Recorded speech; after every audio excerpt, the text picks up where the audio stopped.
Hey guys, it's Ballet Post here, and today I'm going to talk about something that is actually very important in the dance world, but isn't considered by many people actually. So when I first started point, I wasn't too informed about all of the things that can actually go on in a point shoe. So my only thing in my point shoe was my toe pads and so I started getting bunions on the sides of my feet. Now, in the beginning, I didn't think it was that serious, but after some research, I found out that bunions have four stages. The first two are okay, which is just a slight bump or something like that. That's totally okay. But when it gets to the point where your toe, mine is at the second stage because it's in a bit. But if it gets to the point where it is so pushed in, everything is interfered with it. This, if causing severe discomfort, you might need to get surgical improvements on your feet. Now, my toe used to be maybe like that. All of them used to be a little that way. Now it's all a little crooked down that way. And I found a way to keep it from progressing and have a little less of a bump on the side of my feet. Now for my toe tape, I don't use um, actual toe tape in a sense. I use athletic tape because toe tape I normally people like it when it's really stretchy, but I don't like it when it's very stretchy because when it's stretchy, although it helps you move, the more you move, the stretchier it gets, and as it stretches out, it starts to become loose over your foot. So by the end of class, my tape has moved from here, this region, down here. And I want it to stay on the afflicted area right here, which is the place I have trouble with. Athletic tape is more cloth-like, and it's not that stretchy, so you don't tie it that tight, to cause oxygen, not to flow and blood not to flow. You just tighten it to a point where it's comfortable, but it's really snuggish.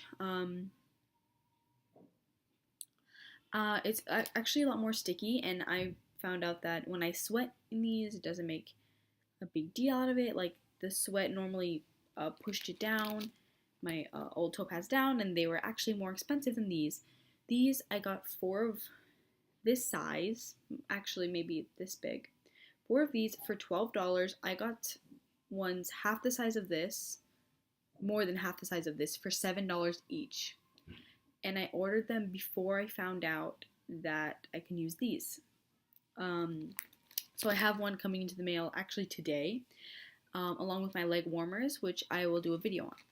Another thing you can do are toe spacers. This is not store-bought. This is a makeup wedge, like a application mesh. And I cut the wedge, and I use the bigger part, and I will put it in between my toes, like this. So it pushes your toe outwards rather than in. See, it makes a difference. It's like this rather than pushed in. And that's also really important. You can buy store-bought toe pads, toe spacers if you would like, but I found that these probably are better for me. You can get a huge pack for $1, and you can use the smaller ones for your pinky toe over here, and you can use a bigger one for this toe. And that's a lot better for me because you can keep on using these as long as you wash them. I washed this. I just wanted to check. Yeah, I washed this after my dance class, and it's perfectly fine. I've been using these two exact same ones for a while now, and they're perfectly okay. And I have a whole pack waiting in my bathroom in case I need more. It's perfectly fine. So I think that it's important to keep it because when you don't really want to get surgery because then there's a recovery period, and you can't dance in that time, and also, who wants to go through surgery because they couldn't put some tape around their foot. It's something as simple as like $12 that can like save you a whole surgery process and things like that.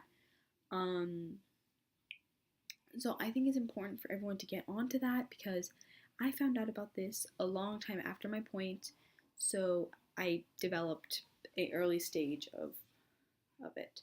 And of course, like anyway, dancers will have this, but when it gets very extremely severe and your toes starts going overlapping other toes, it becomes dangerous. Oh my god, bad. Ugh. Yeah, mine's overlapping a bit. But when it goes overlapping to a horrible point, as in it goes around here and this one goes here, it'll be crazy. And you definitely will need some kind of a surgical thing like that because it'll be so uncomfortable. You won't be able to wear shoes and you kind of will end up with the decision to do it. Um, so I think it's important to get on that now rather than later on when it happens and then what are you going to do about it? You got to get surgery. Okay, guys, thanks for watching, and I really appreciate it. I will be posting a review for the leg warmers I got off of Discount Dance Supplies. When that video comes out, I will put something down in the comments, maybe, yeah, and I will wear them with my tights, and I will move around a bit and jump, plie, run, whatever, jog in place, anything to see if it will slip off my tights. And I will also wear them without tights to see if it will slide. So I really appreciate you guys watching my video, and thanks for your support. Follow my Twitter, ballet posts, and okay guys, keep in touch.